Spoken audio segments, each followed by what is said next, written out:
But we looked at what John has, King Kong, Godzilla, the incredible brand of HBO, Sex and the City, Game of Thrones, Superman, Batman.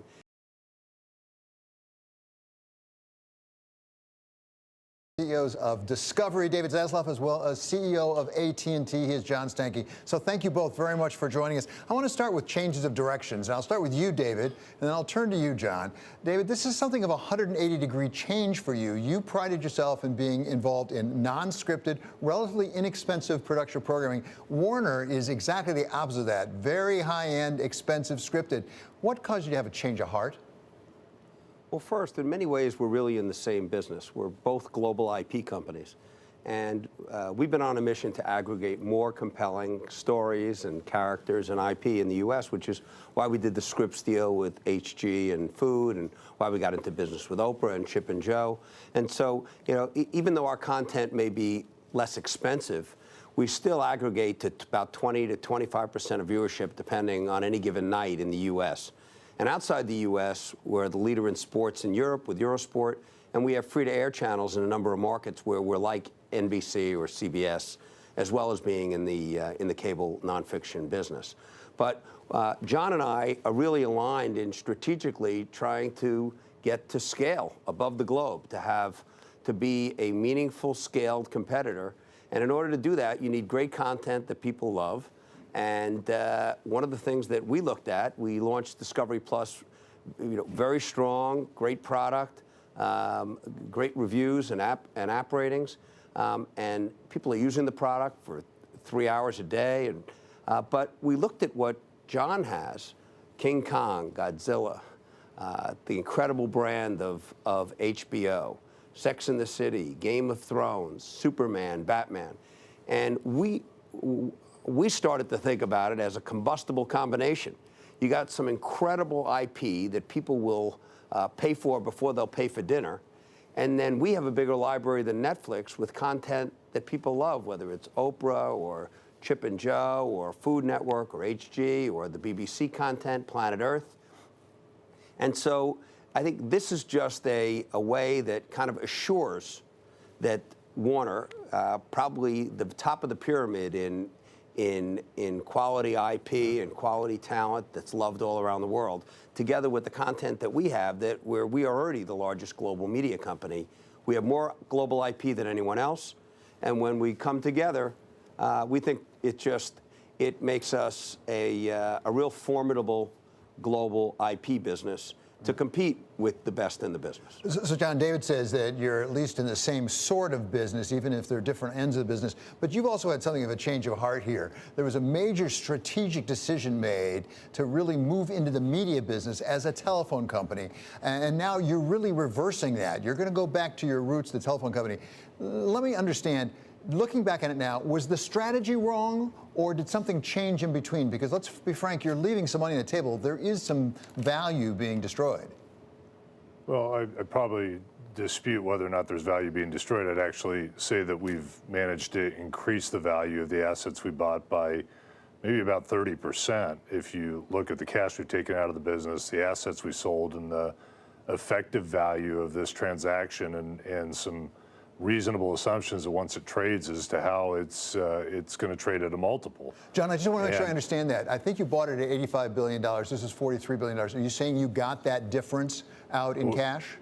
Well, we're getting $43 billion in cash, and we're getting 71% of the equity of the new business. So there's two parts to that. And the point of view that I think I'd have on this is the team's done a remarkable job of pivoting the asset to be effective in the direct-to-consumer world, and that's really the value that I think David and the rest of the industry see it right now. Now, what changed since we went into this was originally a point of view that this would help our connectivity business, and indeed it has. It's lowered churn, it's helped us on customer acquisition on things like selling more broadband connections, and it's raised customer satisfaction on those products. But in 2016, I don't think we had a clear picture of what the global opportunity was going to be in direct-to-consumer and whether or not that was going to be essential to playing in that space. And it's become clear that, as David just described, It's in fact going to be global, and the market opportunity for that, the value creation opportunity, is significant. It's so much more significant than the value that we get back into our connectivity business domestically in the United States to drive down churn and improve our customer acquisition, that I can't in good conscience not allow these assets to develop to their full potential, and to give it the kind of exposure in the market that it needs, to get the kind of multiple on it that we just talked about that will increase value, that the share owners of AT&T at 71% will carry forward. This is the right move at this time to actually make that happen, given the changes in the environment. So, David, the opportunity, David, really is that by putting our assets together in media, we think that we're not just better together, but that we're probably the best media company in the world. We have the most IP, we have the most in-language content, we have the greatest diversity of content. And for John, you know, the vision here is that, you know, 2 years from now, 3 years from now, 5 years from now, we're the #1 media company in the world, and AT&T is the #1 telecom communications company in the world. And we take along 70% of our shareholders are John's shareholders, and we're creating value for them if this, you know, if we can do everything we think we can.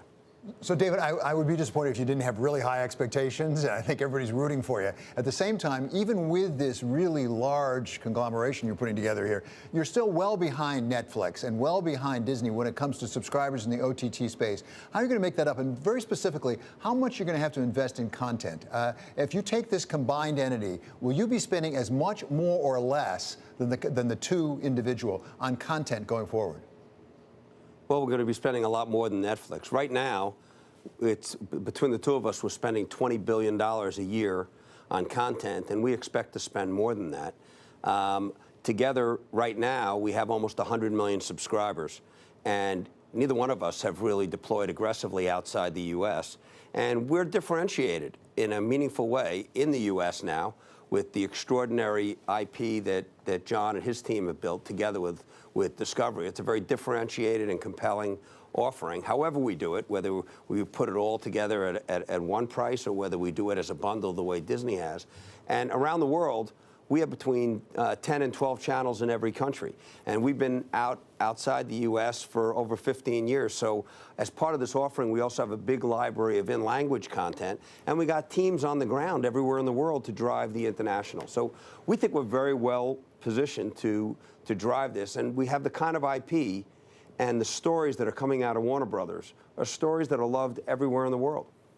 John, let me turn to your business, as it will be after this deal is concluded, and talk about specifically 5G. AT&T has fallen behind T-Mobile in that area.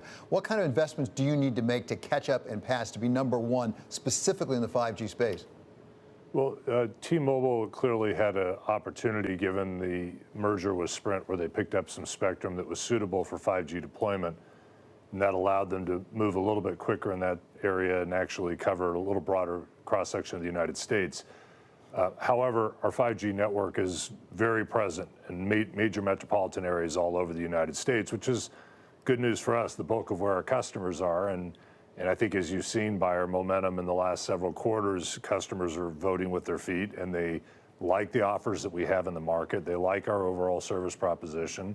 And they like the way our network is performing. It is the fastest 4G LTE network, plus a great 5G network on top of it. And that gives a very consistent and effective service experience. And we're only getting better. We purchased quite a bit of spectrum in the last government spectrum auction. Some of that will go online late this year. And as it starts to go online, it will begin to close that gap with T-Mobile. So we feel comfortable that we're moving in the right direction. We'll keep that gap manageable right now from a performance and service perspective. And as the year moves on through next year and with this increased investment and focus, we'll be sitting in a really good position relative to our competitors on 5G. And that's, in fact, one of the reasons why we are trying to get the balance sheet in a little better shape here. David, let me wrap up with you. As you know so well, you've been around this business a long time. The success of many mergers comes from really putting together the assets. Do you plan to really put together the assets of Warner Brothers, for example, with what you're doing at Discovery, or will you run them separately, sort of the way Bob Iger did with Pixar? We're going to run them together, one culture, and the culture is going to be a creative culture. How do we invest in the best talent, the greatest stories, the best writers, the best producers? That's what John has been doing at Warner Brothers TV, at HBO, you know, at the motion picture business. You know, when I turn HBO on, I'll watch content that my first instinct on any other platform, I might not watch it. I might not watch an Alabama football documentary.